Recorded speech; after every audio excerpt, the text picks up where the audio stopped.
Le ministre de l'économie Bruno Le Maire a annoncé hier que le SMIC augmenterait de 31 € pour atteindre 1 586 € brut par mois le 1er octobre. Une hausse automatique liée à l'inflation, mais le gouvernement refuse de donner un coup de pouce supplémentaire. Pourquoi faut-il augmenter le SMIC? C'est ce qui fait débat. Julien Cholin et Marie Cazot. Quand arrive le jour de paye, plus de 2 millions de Français touchent un SMIC, le salaire minimum fixé à 1 231 € net. Un chiffre que beaucoup aimeraient bien voir augmenter. Le gouvernement devrait examiner une revalorisation immédiate du SMIC. Et puisque même le ministre de l'économie appelle à augmenter les salaires, la croissance doit profiter à tout le monde, même les moins qualifiés. Alors faut-il augmenter le SMIC? C'est ce qui fait débat. Depuis une dizaine d'années, le SMIC a certes progressé.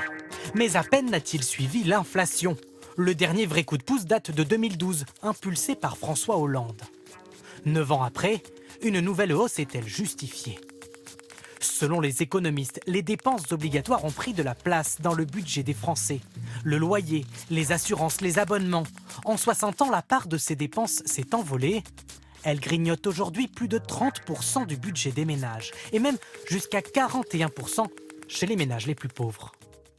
On a une dynamique des salaires qui est assez peu favorable. Et donc en fait, on a des niveaux de vie qui ont tendance à stagner. Par contre, le poids des dépenses contraintes a tendance à augmenter, donc le sentiment d'avoir moins de pouvoir d'achat, notamment pour les personnes qui sont les plus modestes ou les personnes qui sont proches du SMIC. Le coup de pouce espéré par certains pourrait-il aussi permettre de mieux recruter? Alors que de nombreux secteurs sont en manque de personnel, la main-d'œuvre pourrait-elle être attirée par une hausse du SMIC? Oui, selon cet économiste. On veut de plus en plus des gens qualifiés, mais en même temps, le salaire, au niveau du salaire, ça ne correspond pas nécessairement à cette qualification. Donc il y a un problème, c'est là que la hausse du SMIC peut être utile. Trop simple aux yeux du patronat.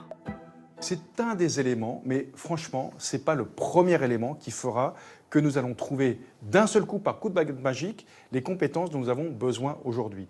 Autre inquiétude du patronat, quels seraient les effets d'une augmentation du SMIC sur l'économie? L'Espagne a tenté le coup il y a 2 ans et devrait même l'augmenter de nouveau. Une mauvaise nouvelle pour cette restauratrice de Madrid qui assure avoir renoncé à embaucher. Nous avons dû réduire les heures du personnel et embaucher moins, donc oui, ça nous avait déjà affecté à l'époque et cette fois encore, ça pénalisera l'activité.